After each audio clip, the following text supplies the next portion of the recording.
해석을 넘어 영적 조명으로 1. 거절만 않는다면 모두를 살리는 영. 무용장의 화두는 주체의 죽음을 중심으로 하여 의식이 물러난 자리에 감흥적 응답적 주체가 세워지는 것이었다. 이는 전복적인 태도에서만큼은 주체 중심의 근거를 부정하는 탈형이상학적 담론과 일치된 입장에 있다. 그럼에도 불구하고 질문이 남는다. 주체와 의식의 죽음 선포 뒤에 과연 자연스러운 낭만과 낙원이 자리하고 있을까? 깨어난 이들은 그 이면의 깊은 무의식의 세계가 그리 녹록지 않을 거라고 말한다. 무는 근원적 자리에서 끊임없이 차원들의 마당을 실험하고 근원과 일치된 각도를 시험하고 검증한다. 다행히도 이성이 되었든 존재가 되었든 주체의 최종 판단의 결정권자로서의 권한을 부여한 결과 그로 인해 구성된 세계는 억압적이고 폭력적인 지배 구조를 초래할 수밖에 없음이 밝혀졌다. 그러나 주체가 제거된 이후 차이와 다양성을 말하는 세계는 얼마나 달라졌을까? 그 진정성은 어디서 확보할 수 있을까? 주체라는 개념을 다시 구성하려는 시도는 언제나 그것이 어떤 기반 위에 서 있는지를 묻는 질문과 함께 시작된다. 이 질문은 인간 존재와 위치, 선택의 기준을 다시 묻는 가장 근본적인 물음이다. 근대 이후의 서양 철학은 데카르트의 코기토를 그 출발점으로 삼아왔다. 나는 생각한다. 고로 존재한다라는 이 선언은 인간을 유력 세계 내에서 분명한 좌표를 보여주는 의식 중심의 존재로 세웠으며 이후의 인식론, 도덕 철학, 정치 철학 전반에 걸쳐 중요 기반을 제공하였다. 역설적이게도 이 데카르트적 주체는 20세기 후반 이후 사냥의 표적이 되어왔다. 뉴에이지 반계몽주의자, 존재 사유의 지지자들, 해체주의자, 생태론적 비판자들, 비판적 마르크스주의자, 권력 분석가들, 그리고 다양한 흐름의 페미니스트 이론가들에 이르기까지 광범위한 동맹은 이 견고한 주체를 겨냥해 연대 사냥을 전개해왔다. 이들은 모두 주체의 의식과 자율성이라는 신화를 해체하고 주체가 실은 언어, 담론, 권력, 역사, 무의식, 생태, 성차 등의 구조 안에서 생산된 유령에 불과하다고 주장하였다. 그런데 아이러니하게도 이반 데카르트적 사냥꾼들의 연합은 오히려 데카르트적 주체 개념의 지적 전통이 얼마나 강력하고 뿌리 깊은지를 반증한다. 기준이 여전히 인간 정신의 주체에 있기 때문이다. 그리하여 죽음이 선포되었음에도 불구하고 주체는 여전히 유령처럼 되살아나 텍스트 사이를 배회하고 사상적 전복을 자처하는 이들의 담론 안에조차 자신의 흔적을 더욱 각인시킨다. 심지어 주체는 죽었다고 말하는 그 순간조차 말하는 자의 위치를 보증해주는 어떤 형태의 위력을 여전히 과시하고 있는 것이다. 이는 마치 주체 유령을 사냥하려는 시도 자체가 필연적으로 주체 개념의 반복과 소환을 수반하는 것처럼 보이게 만든다. 이 지점에서 우리는 이 논의의 공헌과 한계를 짚으면서 기준 자체를 바꿔야 한다. 주인공을 유력 중심의 주체 개념에서 벗어나 무와 영의 차원적 구조로 전환할 필요성을 발견한다. 유력은 동일성과 통제, 자기 동일성의 반복을 통해 주체를 구성하려는 필연성이 있다. 이는 데카르트적 주체와 포스트 구조주의적 반주체 개념 모두가 공유하는 보이지 않는 기반이다. 전자는 그것을 명시적으로 긍정하고 후자는 그것을 부정하면서도 여전히 그것에 의해 규정된다. 이에 반해 무와 영이라는 주제는 단일한 자율성의 기반을 해체하며 근원적 타자의 도래와 접속을 통해 전체 속에서 자기 존재의 위치를 재확인한다. 그곳은 아직 펼쳐지지 않은 입체적 잠재성이다. 이때 주체는 흔적 없이 물러서고자 하며 영이 그 무의 마당 속에서 조각하는 진정한 자기, 즉 근원적 타자성과 공동성을 포함한 소명과 새 좌표에 조용히 헌신한다. 이 좌표는 입체적이고 다차원을 유영하며 존재한다. 그리고 존재는 위대한 전체로서의 근원과 차원 간 경계를 인식하고 조율하는 관찰자의 자리에서 자신과 타자, 전체의 흐름을 동시에 감지하는 현존하는 감흥자로서 작동한다. 따라서 이제 우리가 말해야 할 것은 주체에 대한 정확한 소명의 자리매김이다. 우리에게 필요한 것은 주체라는 이름 아래 작동했던 유력의 가건물을 해체하고 새 예루살렘으로 옮기는 것이다. 재구성하는 진정성은 더 이상 자기 동일성의 근거 안에서 발견되지 않는다. 주체는 차원 간의 접속을 감지하고 응답하는 투명한 관계 구조 안에서 더 큰 차원을 위해 정신과 자유의지를 조율당한다는 의미에 한해서만 가능하다. 그것은 절대 왕권을 포기하지 않으려는 자아의 기준에서는 비극이지만 모든 진리의 주권자인 십자가에 달린 로고스를 닮은 의식에게는 숭고다. 사실 그것이 의식의 존재 이유였으며 그 숭고한 순종을 통해 새로운 창조가 시작되는 것이다. 그러니 대전환을 이루어 우선순위가 바뀐 시점에도 여전히 의식과 주체가 감당할 일들이 있다.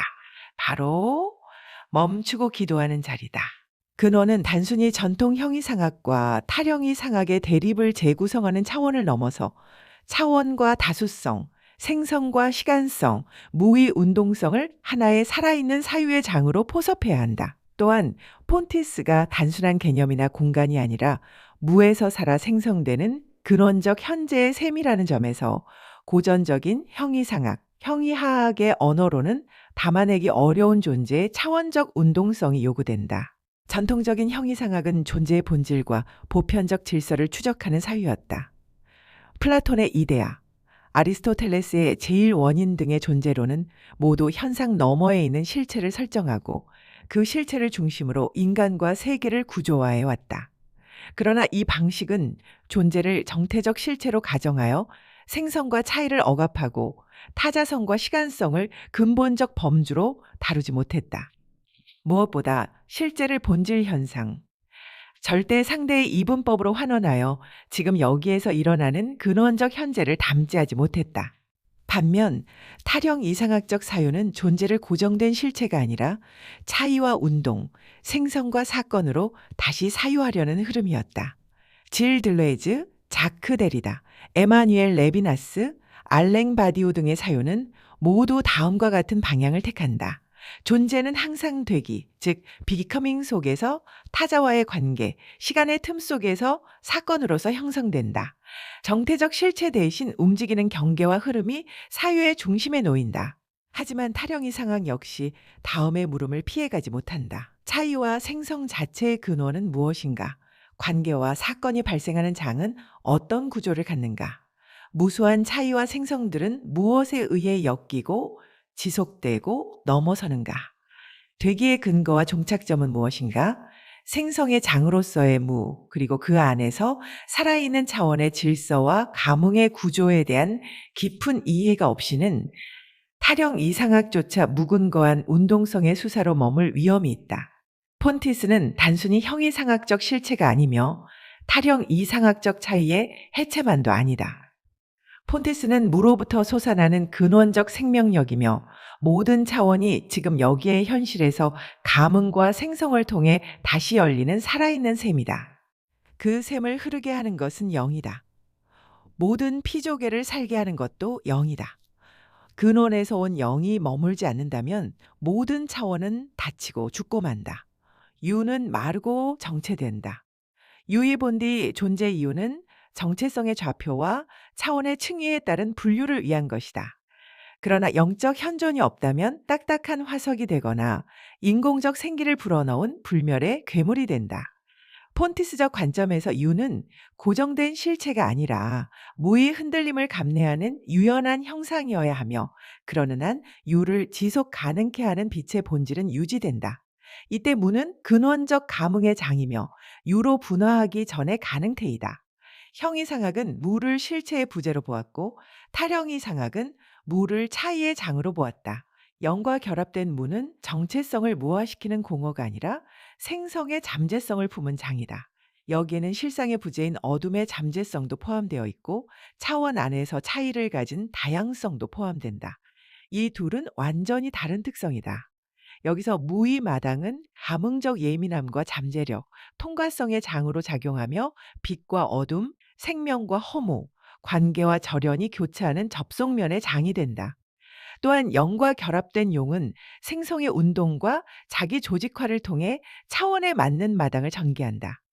이때 용은 유의 단순한 기능과 효율을 넘어 무로부터 새로운 질서를 받아 창조적으로 조직해내는 힘이 된다. 폰티스는 근원 안에서 모든 차원의 자기 구성, 신적 창조의 반복, 생명의 조직화된 사건들을 관찰한다.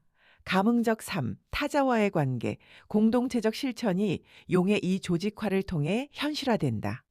영은 그 모든 차원을 아우르는 감흥적 통합, 메타 차원적 질서이자 시간과 공간을 성화시키는 근원이다. 고전 형해상학은 이를 절대자나 보편과 같이 단선적으로 표현했지만 영은 빛과 어둠, 나와 타자, 유와 무, 생성과 죽음이 통합되는 차원의 모든 경계선을 포함한다. 폰테스는 제일 원리만이 아니라 무의 관계 속에서 솟는 다층적 생성의 근원성이다. 이 근원은 빛만이 아니라 어둠을 포함하며 존재가 생성되고 사라지는 틈에서 펼쳐지는 다양한 시간의 사건성을 생성한다. 근원은 반드시 무를 통하여 움직인다. 그 자유의 장안에서 영은 살아 움직이고 생성하며 감흥하고 관계한다. 모든 다수성과 차이성은 영 안에서 연결된다. 영의 파동으로, 탄원으로, 끌림으로 움직이지 않으면 근원의 자존성은 움직일 필요를 느끼지 않는다. 근원은 모든 것의 자유를 허용하며 오직 성령의 간청과 탄식 어린 사랑의 운행에 귀 기울인다. 영은 거절당하지 않는 한 늘 살리는 쪽을 택하신다. 아니, 더 정확히 말하자면 거절당해도 끝까지 남아 계신다. 영은 문을 두드리는 법을 아시고 닫힌 문틈으로도 기어코 들어올 수 있는 분이다. 아주 오래전 무의 깊은 어둠 위에 바람처럼 움직이며 영은 무언가를 낳으려는 어머니의 숨결처럼 떠 계셨다. 루아흐. 이것이 영으로 오신 하나님의 첫 이름이었다. 형태도 없고 경계도 없으며 살려내는 쪽으로만 흐르시는 존재. 영은 모든 시대에 걸쳐 흘러 모든 피조계에 깃들어 그 안에 상처와 균열을 따라 자신을 스며들게 하신다. 왜냐하면 생명의 영은 상처를 지나칠 수 없고 사랑의 본질인 진리는 비진리의 고통을 비추는 빛이기 때문이다. 진리는 늘 그분이 계신 자리이다. 그분은 절대로 강제하지 않으신다. 누구도 그 사랑을 막을 수 없지만 끝끝내 거절하는 어둠의 자유를 강제로 뺏지도 않으신다. 영은 바람이며 물이며 기운이다. 아니, 모든 것이다. 성령은 상처 입은 치유자이시다. 그분이 깃든 영혼은 비난받았고 거부당했으며 때로는 신학자들의 높은 문턱에서 발길을 돌려야 했다. 하지만 그분은 교회 바깥의 거리에서 밤늦게 쫓겨나 혼자 울고 있던 아이에게 소외된 이의 가슴 속에 홀로 무언가를 깨닫고 고독한 이들에게 바람처럼 찾아오신다. 성령은 누구보다 연약한 듯하나 그 연약함은 피조물을 껴안기에 가장 알맞도록 조율된 내공의 무게다. 그분은 인간의 몸에 스며들어 절망을 짊어지고 배신당하고 고통받는 일을 두려워하지 않으신다. 왜냐하면 성령의 본성은 바보 같은 사랑이며 사랑은 상처를 받아도 다시 그 자리로 돌아가기 때문이다. 그분은 늘 우리 곁에 계신다. 사라진 것처럼 보일 뿐 그분은 살리신다. 그분은 우리의 내면에 깊이 좌정하시며 진리와 사랑의 공동체와 사람들 사이 십자가의 길을 걷는 모든 이들에게 머물기 좋아하신다. 그분은 그렇게 살아계시며 무에서부터 지금까지 모든 존재를 품고 운행하신다. 그분은 살리는 사랑으로 지금도 진리의 터가 되어 세상을 낳고 계신다.